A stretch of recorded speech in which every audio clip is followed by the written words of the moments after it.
Welcome back to Depths of Despair. I'm your host Abyss. I'm joined here today by Big Red. Now you guys might find this funny, but I actually record these sessions back to back, and as we took a break from our previous one, I have this irrational fear as I left my laptop that laptop is going to record something like a ghost or something right behind me and scar me. Wow, I didn't know where you were going with that. I had no clue. I thought you were going to ask me how I am, but you've just changed it completely. No. Yeah. We're going here to. I forgot what we're about to discuss. We're here to discuss the descent. The descent. This is just a descent down in quality from the usual podcast, the Devilish Discourse. So we're here to discuss the descent. Did we watch this one together, Big Red? We've never watched it together. Okay, so we must have watched it previously, individually. How did you find it when you first watched it? I loved it. And I still love it. I think this is, if we're talking top 10 horror movies, this is in it. I think this is going to make everyone's top 10 horror films. It is incredibly scarring. It is an excellent, excellent movie. Just, you don't know where it's going to go. You know what I mean? You just think, I went into it dark. I watched this with my sister. Oh, yeah. And she goes, this movie called The Descent, and I had no clue what it was about.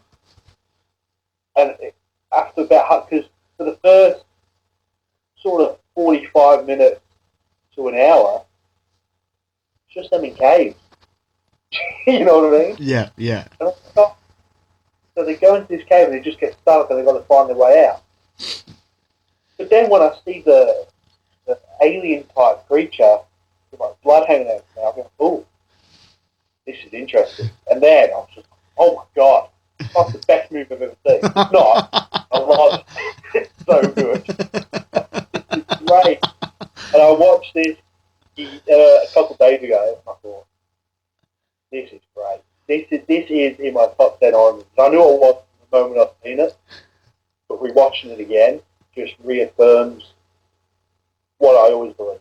Yeah. Could be in my top 5, actually. Oh, that's a big call.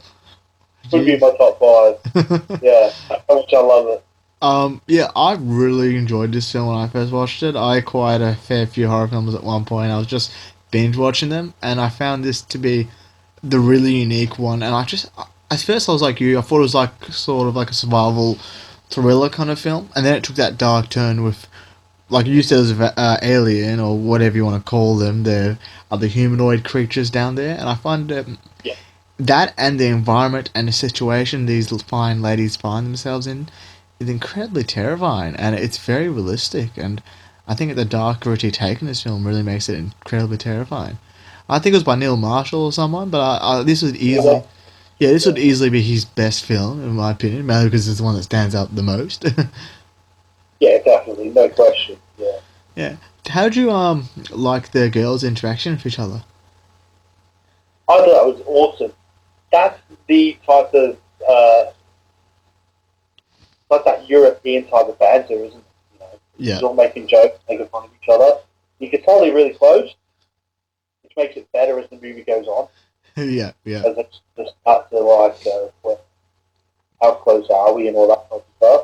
Now, Really cool. as usual, guys, this Devil's Discourse is a spoiler review, so if you don't like it, well, too late for you now. Basically, there's an... It's been out since 2005. Yeah, this is like 12 years now. It's not even a spoiler. Get over it. Yeah, exactly. Yeah. I bet you the people who complain about us spoiling this film is the same people who do complain about spoiling E.T. Well, guess what, guys? Go home! Go home! Oh, nice. Nice. But yeah, basically, my favourite kill in this film is an accidental kill when one of the friends goes to kill one of the humanoid figures, turns around, swings, and hits her friend. Yeah. Yeah. And Yeah.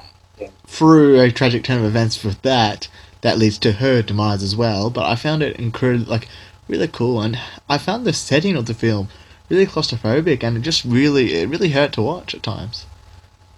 Yeah, I put that in my notes. I was like, I like that claustrophobic type of feel, and the feeling that you're trapped and you can't get out.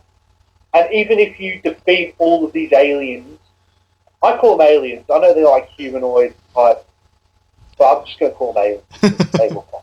Yeah, well, it's open to your interpretation, people, so he's not Yeah. wrong. Well, he is, but we'll let him have it. And I like that. Even if you defeat them, you may still not be able to get out. Yeah, yeah, You will still have to find your way or find an opening and get out. yeah. That's what I really like about it too.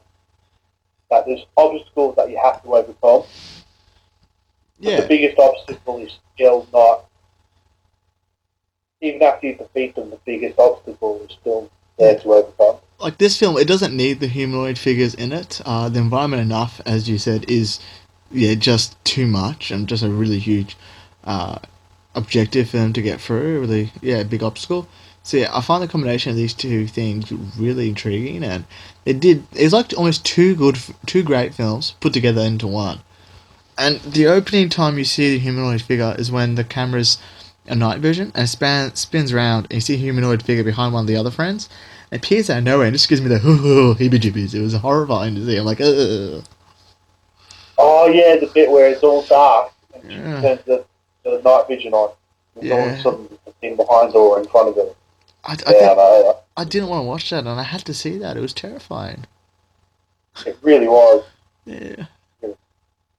There was a lot of good blood effects and gore effects in this as well. Like some of the fight scenes were really graphic, and it felt like this film was always escalating, and especially not just sheer gore and violence, but stakes as well. And yeah, I feel like the gore and violence and blood and everything, you probably possibly could say it's a bit over the top, but I feel like it was really in a grounded way. And I would actually disagree with people who said it was unnecessary. I feel like it was really good and well done, and yeah, I was really impressed by the practical. This is a film that uses practical effects instead of CGI, and it's going to stand up in another 10 years' time, unlike many other films. Yeah, I really like the effects in this movie as well. But there is one scene near the end where the two remaining girls are looking up, and they see all the humanoid type things coming towards them. And there's this one humanoid that looks so computer generated, it's unbelievable. You can even see the lines on his body, like squiggly lines. Oh, from like That was this. one thing, and I was like, oh, that is really weird. See, I'll have to rewatch that scene tonight. I'll watch it for. Like, I'm doing this, guys, at 10 o'clock at night times. I'm going to watch this scene again, probably by like 11:30 tonight, see how much it scares me and how if it stands in or stands out of the film. Maybe, I don't know if I thought it stood out actually, because I was like, out of all of them, there's one who could not move properly, or something like that, you know what I mean? Yeah. Well, they're going to step Yeah. up at some point. They stopped up at one point. At least they said it to Exactly, the end. nobody's perfect. Yeah. Well, this film tries to nearly is, but yeah, nobody's perfect. I reckon this film is almost one of the most near perfect horror movies. Yeah, I agree with To me. that. Like, yeah. You know what's funny? Oh, for the female viewers, I know I have one viewer in particular. I will not name her in case she's embarrassed, but she's got a feminist blog who follows me. In case you're listening to this podcast, which I hope you are, there's I not think I'm a one. good There's not one sexual. Oh, no, it's not. It's not my girlfriend. I wasn't going to say it. When you said that, I was like, yeah, I know who that is. Yeah, people. Even though we're losers, at least one of us is someone else has ever stand one of us. So, but basically, this one view of mine. If you do watch it, there's no sexual exploitation of women. They're all their own characters. They're all very unique. There's not one. I think the most you get is probably full on pajama scene. Like they're both all wearing pants and t-shirts. So that's the most undergarments you'll see on a woman. So that's perfectly fine. So there's nothing. Yeah. Yeah, Yeah. and it doesn't need it, to be quite frank, as well. No, there doesn't need to be any of that whatsoever. It's just a group of friends who go to this cave. They're all strong in their own way too, aren't they? Yeah. You know what I mean? Yeah, yeah, It's a very rare horror movie where all female characters are strong and made to look strong before they're done. You know what I mean? with the cinematography of the film, I found when I was watching it, besides the camera angles, the camera color, I feel like the scenes are either a dark green and blue, or a very dark black and dark red. How did you find them? Yeah, I thought the exact same. Yeah, Yeah, the I thought it was setting interesting. where it's all well, they filmed this in London, so obviously it's always going to be raining. Um, I thought that setting was really good. The cinematography is excellent. Just the scenery was like you really got a feel of. For example, if you've never been to Europe, you really got a feel of the backwoods, if you want to say, of that European style. You know what I mean? So I don't have to go to Europe now. I know how it is. Yeah, exactly. Just got to watch the dead. You know, Good. trees all everywhere. I still feel like even when they're in the caves, it was still probably more sunny there than it would be in your England. Well, you can look at it by now. Oh Jesus, Yeah. blood! Oh guys, because we're on Skype, we got video on. He just figured I'd open the blinds and blinded me by the sheer white of the snow in his backyard. See, I'm lying to you. I recovered there. I did it really good. Just no. Not son. But yeah. How'd you find the humanoid figures and their appearance? Do you find them creepy? What do you find? Or the aliens, as you say? Yes, they were very creepy. Um, they were made to look. They were made to look quite weak in a way as well, weren't they? Wait, they're just They were creatures. strong, but they were sort of you could easily defeat them in a way. That's all I got into it anyway. Yeah, I felt like they looked. Reckon? Yeah, I felt like they looked like another people that just happened to evolve down there. Like that's why I find like I can see why you say weak compared to traditional humanoid or scary figures in films. I find them cool because you kind of see how they've had to adapt to their surroundings, and anything that involves some sort of ecological or biological viewpoint in horror film is a big point for me because I'll be like, yeah, I can relate to it. So I reckon it's cool. But yeah, I find that pretty awesome. How you see how they're blind and their skin, there's no hair, they're all pale. Um, I actually, the best way to describe these guys would be to see that fallen angel clip on YouTube, the one where the thing screams at the screen in the middle of the woods and has no wings. You know that creepy slender one. Oh yeah, yeah, that's a really good comparison. Yeah, thank you, thank you. Yeah, I didn't think of that until you said it. I was wondering what they looked like. Then you said that, and I was like, yeah, I can see where you're coming from. I feel like that paints a good picture. No, it really does. If you've never seen this movie, and you go, oh, so what do the aliens, what do they look like? I love how you keep sticking. You're sticking to aliens in this. Like our last, this is gonna be our third podcast in a row where you mentioned the villain being an alien.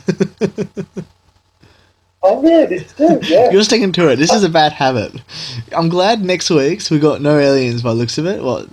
Yeah, no aliens. So you can't use that term anymore.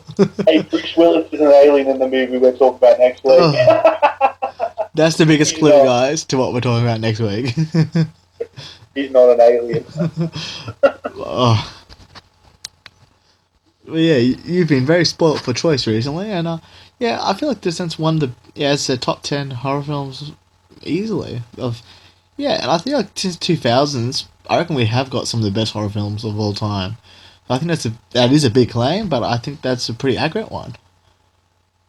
Out of, right, so let's say turn of 2000. Yeah. Where'd you rank this in the last? No, I'm talking about all time, man. You saw all time. Yeah, this is in the top 10 of all time. I reckon since 2000s, we've had like a fair few entries into the top 10. Oh yeah, definitely. Yeah. Of all time, I agree. Yeah, I put this, the Evil Dead remake, in my opinion, vastly superior to the first two. I put Insidious and The Conjuring. Insidious, I'm dropping it term again, and The Conjuring into it as well. So you got 4 of the top 10, in my opinion, of terrifying horror films. You'd probably put all 3 of them. You'd probably put all 3 of them. I actually You'd put the fourth one in your top 4. I'm gonna put Insidious too. But I swear to God, I feel like you're gonna hate me. You're gonna hate this series. I was gonna be like, you watch Insidious, you'll be like, no, the crap. Yeah, I like it. No, I actually love number 2 the best. I haven't even seen number 3 yet. So It's good. how's that? I think it's a Descent 3. I feel like there's a Descent 2, sorry. I feel like there's a sequel to this Descent film. Yes, there is. Yeah, Is I it didn't good? know that. Oh, so you haven't seen it There is. yet? Yeah. I haven't seen it. No. Yeah, I feel like we should give this a Apparently, watch. it's pretty good too. Apparently, there's nothing close to the first one, but apparently, people have said. I've read some reviews.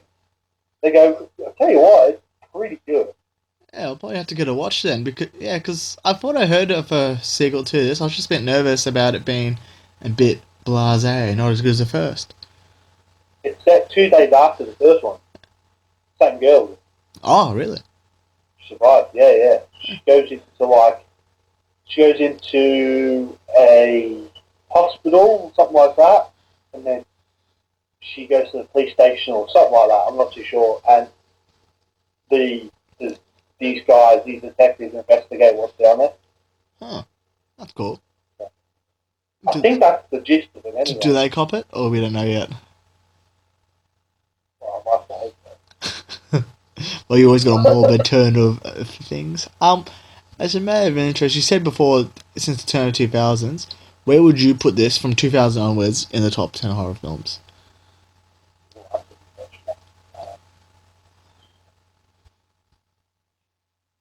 Probably towards the top. If you had to give it a number.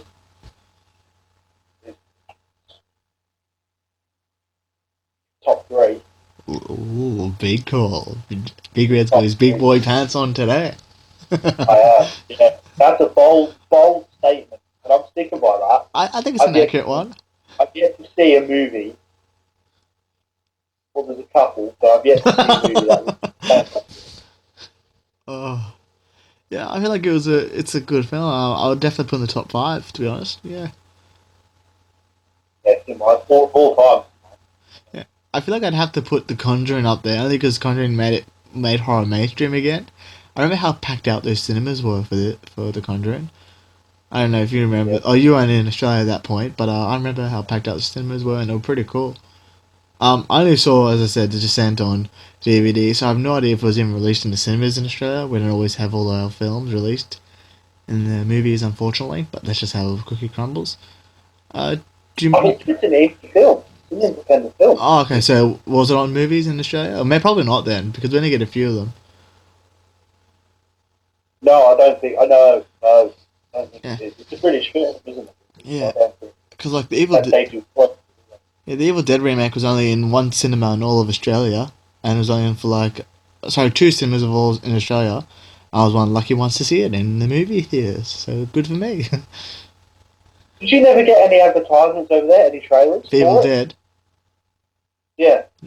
I don't remember how I heard of this coming out, to be honest. I would have had to actually go to the Nova to see this. I actually don't remember why I went there, or I don't remember it even being advertised as good as it was. Like, I've got that on Blu-ray now. It's my favorite DVD there, but yeah, it must have been some point. Yeah. It was advertised all over. Mm. So. But yeah, I wish that the scene actually got more of a got more sort of buzz about it. Because, I know it was 2005 and we were very young, but it seems to be like if you're not a horror fan, you don't review movies for a living, you've probably never heard of this movie. I think unless you're a horror fan, you probably never heard of this movie before. It's a really obscure one, and I think it's incredibly underrated. Yeah, me too. I feel like I could show this to non-horror people, and I think I would really enjoy it. In saying that, for example, I should have done it, but I didn't want to have anyone else's opinion sway me. But we did a previous podcast, folks, on The Fourth Kind. I googled The Fourth Kind on YouTube and just did reviews. There was a person in the top page there that was on 7 subscribers. So there wasn't many people who saw that film, I presume. So I can only imagine the reception The Descent would have had. However, because it has got good critical acclaim, maybe it's been reviewed a bit more. But again, as Big Red said, we didn't get many advertisements, if anything at all, for them. Big Red was in Australia at that point, and don't remember hearing much about it. No, which is a bit of a shame. Yeah. That's almost a cult movie, isn't it? I guess. Yeah. You could say. Yeah. It's a cult horror movie for sure. Yeah. Anyhow, guys, I hope you enjoyed this review. I think we both definitely gave a good appraisal for it, and yeah, comment down below. Tell us how much you feel like we're right this time that The Descent is one of the better films. Tell us about Descent 2 if you've seen it and how good or bad it is, and don't forget to subscribe.